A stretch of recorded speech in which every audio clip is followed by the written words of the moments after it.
আমার সাথে এত বড় ধোঁকা। আর আজকে আমার চোখের সামনে আমার স্বপ্নের চেয়ারে বসবে আরেকজন। দেখুন স্যার, আপনি যত বড় পোস্টে প্রমোটেড হন না কেন, আপনি তো আর এই কোম্পানির মালিক হতে পারবেন না। তাছাড়া স্যার যতদিন বেঁচে আছেন তিনি তো এই কোম্পানির চেয়ারম্যান। দেখুন, এসব কি বলছেন আপনি? আমি তো এই কোম্পানির চেয়ারম্যান হতে চাই না, আমি হতে চাই এমডি। অবশ্যই সেটা আমি রিজার্ভ করি। এই কোম্পানিকে আমি শ্রম দিয়েছি, মেধা দিয়েছি, এখন তো কোম্পানির উচিত আমাকে কিছু দেয়া। স্যার, আপনি যে শুধু দিয়েছেন তা কিন্তু না, আপনি কিন্তু কমও নেননি। মিসেলিনা, আমি একা নেইনি, সাথে কিন্তু আপনারাও ছিলেন। তাই ফায়দা কিন্তু আপনারাও নিয়েছেন। আমি যদি এই কোম্পানির এমডি হই, লাভ কিন্তু আপনাদেরও কম হবে না।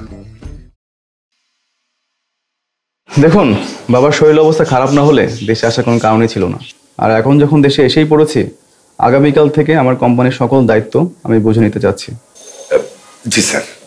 আর আপনার প্রথম কাজ হচ্ছে আমাদের কোম্পানির সকল স্টাফদেরকে নিয়ে একটা সেমিনার অর্গানাইজ করা। কারণ কার কার কি কি পজিশন, কার কার কি কি দায়িত্ব, সবই তোমার জানতে হবে। স্যার, আপনি যদি পারমিশন দেন তাহলে আজকে লাঞ্চ আওয়ারের পর সেমিনারের আয়োজন করি। Okay, that's good, let's do it. Thank you sir. আসসালামু স্যার। ওকে। আপনাদের সবাইকে ডাকার উদ্দেশ্য হচ্ছে যে আমাদের কোম্পানির নতুন এমডি স্যারের সাথে পরিচয় করিয়ে দেওয়া। উনি হচ্ছেন তালিকুজ্জামান, আমাদের কোম্পানির নতুন এমডি। স্যার, উনি হচ্ছেন সাইম রহমান, আমাদের সিনিয়র ম্যানেজার। আর উনি হচ্ছেন এলিনা চৌধুরী, আমাদের হেড অফ প্রকিউরমেন্ট। আর স্যার, উনি হচ্ছেন সামান্তা খান, আমাদের deputy manager. Motion. Thank you sir.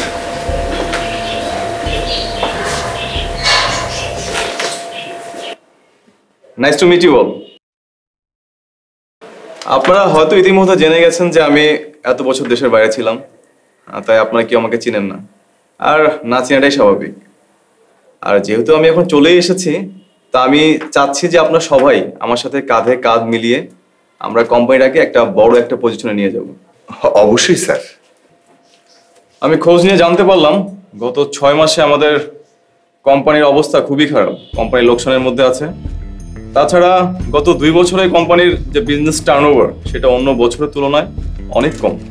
Sir, আসলে এই কম্পিটিটিভ মার্কেটে আদার্স কোম্পানিজগুলোর বিজনেস পলিসির সাথে সার্ভাইভ করতে আমাদের একটু বেগ পেতে হচ্ছে। বুঝলাম না, তাহলে আপনারা নতুন কোনো স্ট্র্যাটেজি অ্যাপ্লাই করতেছেন না কেন? স্যার, মানে হুট করে একটা নিউ এক্সপেরিমেন্ট করলে প্রফিটের থেকে লসের সম্ভাবনাই বেশি। তাছাড়া আমাদের কোম্পানি এখন ডাউন মার্কেট স্যার। এই মুহূর্তে একটা নিউ বিজনেস স্ট্র্যাটেজি অ্যাপ্লাই করাটা রিস্ক হয়ে যাবে। আচ্ছা শুনুন, গত 6 মাসে আমাদের যা ট্রানজাকশন হয়েছে, আমাদের অডিট অফিসারকে বলবেন সবগুলা ফাইল নিয়ে যেন আমার চেম্বারে চলে আসে। সরি স্যার, মানে ব্যাপারটা হচ্ছে কি স্যার, আমাদের কোম্পানিতে কোনো অডিট ইনচার্জ নেই স্যার। ওই অডিটের ব্যাপারটা স্যার আমি নিজেই দেখাশোনা করতাম স্যার। মানে এত বড় একটা কোম্পানি, সেখানে কোনো অডিটের কোনো ইনচার্জ নেই? জি স্যার, নেই sir. How can it possible? Explain me.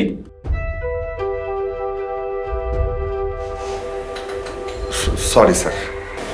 আচ্ছা, আপনি কালই পত্রিকাতে একটা বিজ্ঞাপন দিয়ে দিন যে আমাদের একজন অডিট অফিসার দরকার। আপনার সব ফাইলগুলো আমার রুমে পাঠিয়ে দিন, প্রত্যেকটা ফাইল আমি নিজে স্টাডি করব। দেন আপনাদের প্রত্যেকের সাথে আমি পার্সোনালি বসবো। আপনারা এখন আসতে পারেন।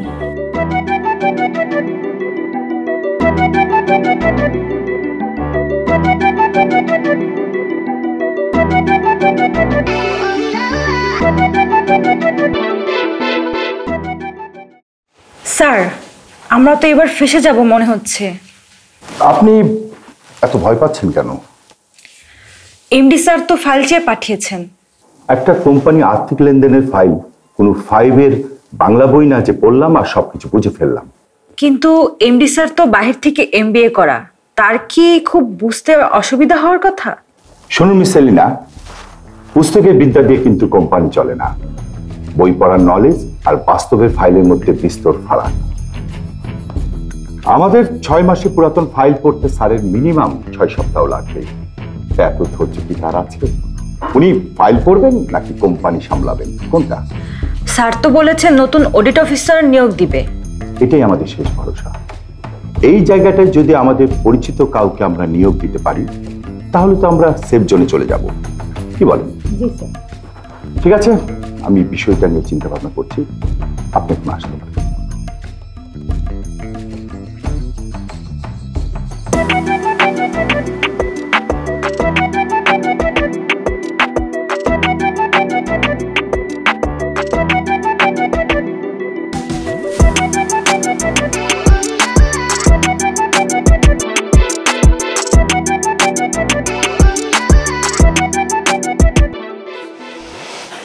স্যার আপনি বসুন। এর আগে কোথাও জব করেছেন? জি না স্যার, আপনার এমবিএ এর মেইন কোর্স কি ছিল? অ্যাকাউন্টিং। ও, তাহলে তো এটা আপনার জবের ক্ষেত্রে অনেক বড় একটা প্লাস পয়েন্ট।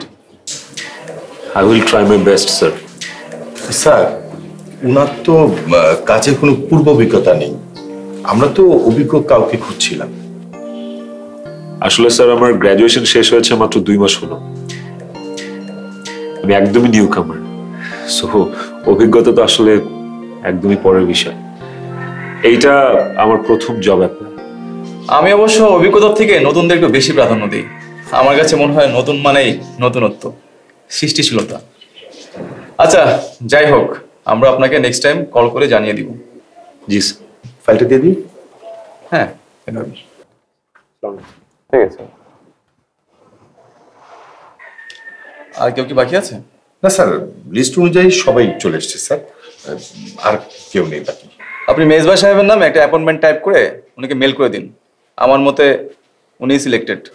স্যার আমি বলছিলাম কি স্যার, আপনি বলতেই পারেন, I make my decision. He has been selected.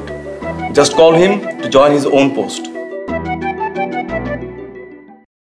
Miss Samantha, উনি হচ্ছে আমাদের নতুন অডিট ইনচার্জ মেজবা সাহেব। আর মেজবা সাহেব, উনি হচ্ছে আমাদের ডেপুটি ম্যানেজার মিস সামন্থা। আপনার প্রথম কাজ, কোম্পানিতে বিগত 6 মাসের ভিতরে কোথায় আর্থিক লেনদেনে কি কি অসামঞ্জস্য ব্যাপার হয়েছে সবকিছু ফাইন্ড আউট করা। জি স্যার। আর এই ব্যাপারে আপনাকে সাহায্য করবে মিস সামান্থা। আপনি 1 মাস ইন্টার্ন থাকবেন। এই কোম্পানিতে নিউ কামার হিসেবে আপনাকে দীর্ঘ 1 মাস সামান্থার আন্ডারে কাজ করতে হবে। কিন্তু স্যার, ফাইলগুলোর বিষয় তো আমার থেকে এলিনা ম্যাডাম ভালো জানেন। মেজবা সাহেবকে ওনার আন্ডারে রিকোয়ারমেন্ট করলে ভালো হতো না? দেখুন, কোম্পানির এমডি পদে জয়েন করার আগে আমি কোম্পানির পুরো হিস্ট্রি জেনে এসেছি। কাকে কখন কোথায় কার আন্ডারে দিলে ভালো হবে সেটা আমি ভালোভাবেই জানি। এটা নিশ্চয়ই আপনার থেকে আমার শিখতে হবে না।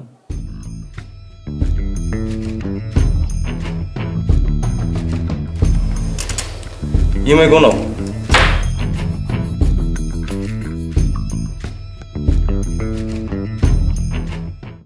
দেশ জুড়ে যে কোনো নম্বরে সর্বনিম্ন ক্যাশ আউট চার্জ শুধু নগদে।